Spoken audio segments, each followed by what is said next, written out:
I do think that this phenomenon that you're describing, though, is actually kind of perpetuated because there is this idea floating out there that somehow even uncomfortable truths can be harmful. And so if those uncomfortable truths are harmful, it is best to actually completely deny it. I just saw, a headline, I think it was in the Atlantic today.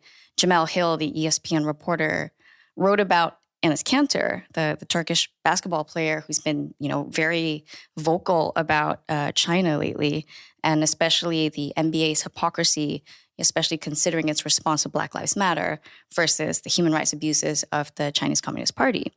And she said, and the title of the entire piece she wrote was Enes Kanter is being used by the wrong people. There's this idea that even though he's right, even though the statistics that you're pulling out and posting it on Twitter is right, and all the taboos that you actually go through in your book, the implications, what it means for policy, for sort of the interpretation of those facts, that is because that's likely to be harmful. We should just deny it.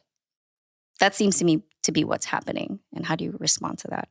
First of all, I think that's absolutely correct. I think that the idea in society from kind of these blue noses on this boring HR center left, it isn't that the things that are coming from funny, edgy people on the new right or on the left, and by new right, I mean new people on the right, not some kind of French movement, but they're the actual, Marxist left. The response isn't that the things that are being said are false. It's exactly what you said, that they're true, but they might hurt somebody.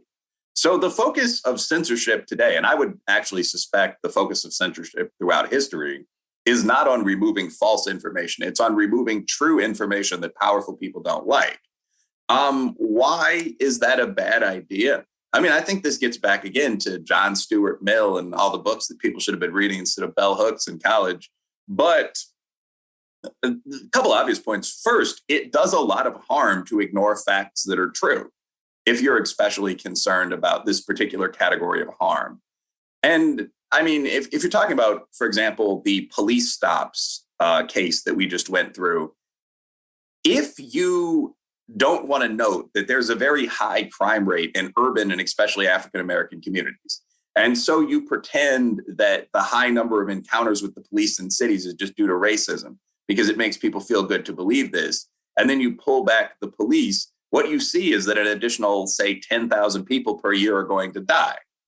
I mean, murders last year jumped from, I believe it was 14,000, something around there, to 20,000. We hit 20,000 homicides last year. COVID had an impact, but it was at least partly due to what I just described per every serious person in criminal justice that I've read. That's the first time that had happened since, I believe, 1994. So when you say, why would we say something that's risky, that's iffy, that might hurt someone's feelings? Well, because if we ignore reality, you might end up with a lot of people dead. I think another point also is that this argument really is just pure power in action, like the idea of repressive tolerance from Marcuse, because anyone could make this point. I mean, a trad Catholic could say, well, denying the existence of God and his mother Mary to me feels very harmful. It feels very insulting. Shut down the biology department. I don't think that's a valid argument. So not only can there be actual practical harms associated with the large-scale ignoring of reality, we also don't want to let one group of people decide what the acceptable truths are. Right now, that might be left-leaning urbanites. What if in the future it's evangelical Christians who are having more children than anyone else in the heartland? Are we going to simply ignore the realities of science? And I don't mean to be glib or crude with this, but these debates have come up in sort of odd settings. For example, I was reading some old Thomas Sowell at one point, and one of the arguments against sex education was that if you taught men what a clitoris was, people would start having more sex, essentially. It was that this was forbidden, iffy knowledge. Guys didn't necessarily need to know that. I think that's probably a good thing for people in society to be aware of. Like, this is swept across sexuality. It's swept across policing. This idea is not new, and it's always bad.